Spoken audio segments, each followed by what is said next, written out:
do push-ups with me while we talk about 10 fun facts about narcissism. Fact number 1, narcissists, unlike unicorns, gnomes, and dragons, are actually real, and they're out there. Number 2, narcissistic personality disorder is a disorder, not an insult, like when you call someone a narcissist just because you don't get what you want. 3, there are 9 criteria to be a narcissist, and you only need 5 to meet criteria for narcissistic personality disorder. 4, what that means is that not all narcissists are the same. One narcissist isn't all narcissists. 5.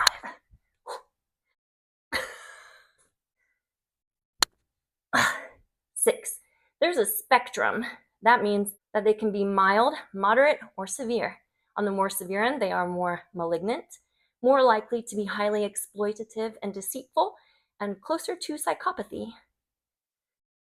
7, it is really hard to do push-ups while blurting out facts. 7, narcissistic personality disorder is not curable, but it is manageable. 8, narcissists can become self-aware and they can change, but most do not because they're just not motivated because of that whole needing supply. 9, having narcissistic personality doesn't make you a bad person. However, doing really bad things does make you a person who does bad things.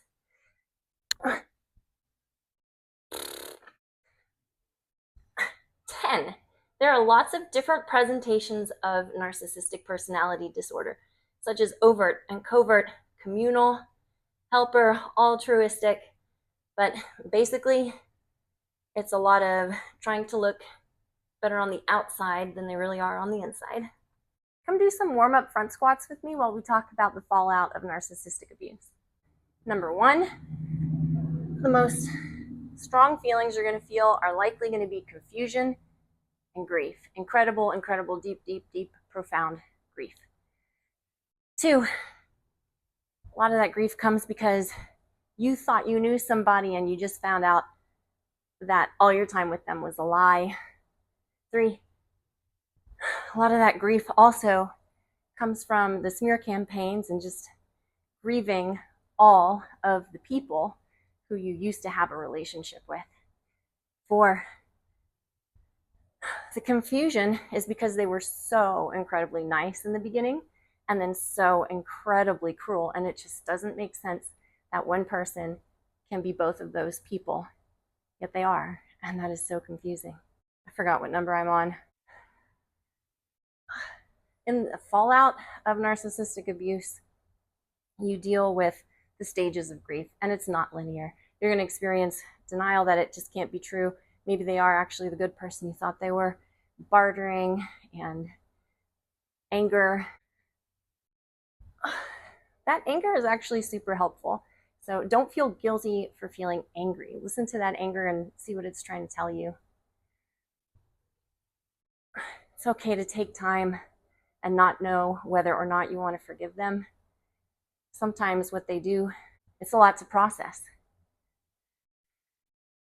One of the things that makes dealing with the anger so difficult is that when you realize all the different ways you've been being manipulated, you find new things from the past that are very upsetting because you realize that they weren't just being nice, they were grooming you. It really stinks that even the good memories get tainted because of the rewritten history, and you learn that even if you made new memories with this person, they can use the good times to chop it in half and make up a bad story about you.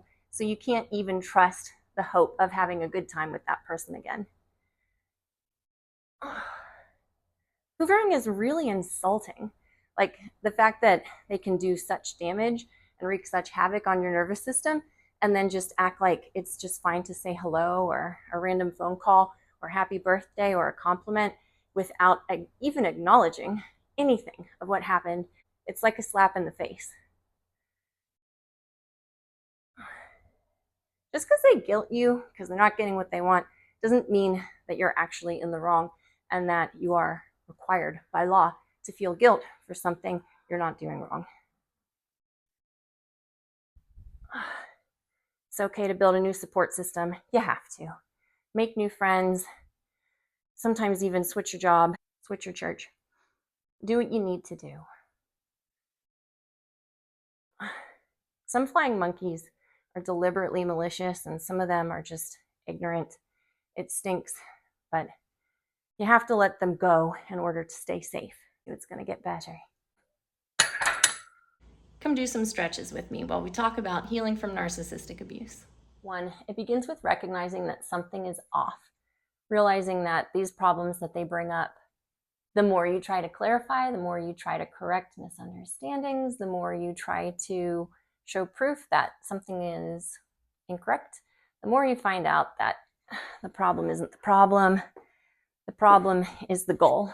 Using the problem is the goal.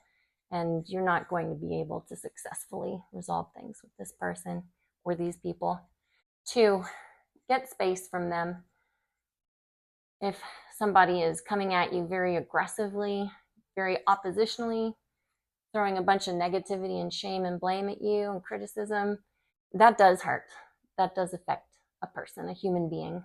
Human beings have feelings. Human beings have psyches. It's kind of like saying no to drinking poison. 3, psychoeducation is a must, an absolute must. Psychoeducation about what narcissism is and narcissistic abuse. Knowing what narcissism is doesn't entirely heal you, but you have to know that it really isn't you. You really aren't the problem. It's the lying. It's the betrayal. It's the turning people against you. That's what the real problem is. You have to learn about what drives these strange and bizarre behaviors to make sense of the crazy making and to know that you aren't the problem.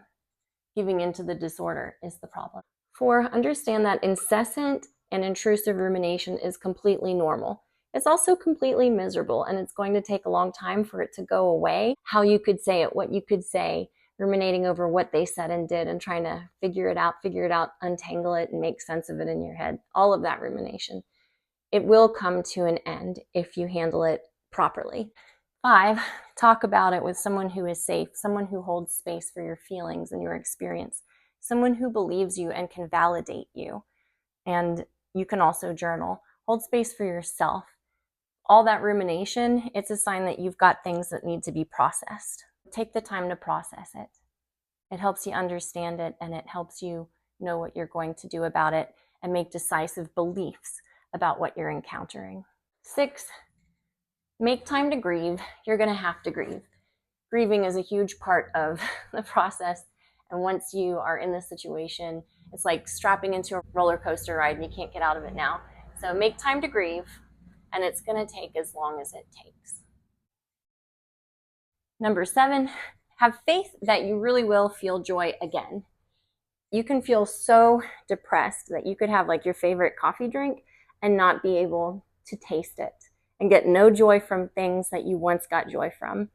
But have faith that as long as you stay away from the bringer of pain, and as long as you use your time to do active healing, you are going to be able to feel joy again. Number 8, engage in self-care. Don't forget to do the things that you love to do. Don't forget to try to get as much good sleep as you can and eat healthy. Get outside, move, walk, exercise. Even if it's not the amount you usually do or the duration you usually go, just do something and keep going forward. Number 9, let them and let go. Let them smear you. Let them say whatever they're going to say to whoever they're going to say about you, because ultimately you cannot control that. And what they want to do with their voice and their mouths, whatever they choose to say, that's their prerogative. And at the end of the day, they're going to have to answer to that on their own. And that doesn't have to be any of your business. If they're going to go around smearing you, let them and let go. If someone is going to be like that, and if someone's going to believe that stuff without coming to you to check and see if it's true, or just inform you that somebody is going around saying all these negative things about you, and they're just going to blindly believe it, let them go. Because they aren't looking out for you in the first place. They're not connected enough to you to want to know you. Number 10, let yourself move forward without them and without their approval or permission. You don't need their permission to heal and move on. You know, you're not their possession. They might think and behave like you are, but you're not. Integrate and grow. Take the information, take what you learn, and grow. Move forward. Process it all. Process all the anger and decide how you're going to live your life knowing what you now know. Let yourself have success again. Let yourself enjoy life again. Let yourself exist wholly and fully. I hope that helps you grow in your healing and be your authentic you.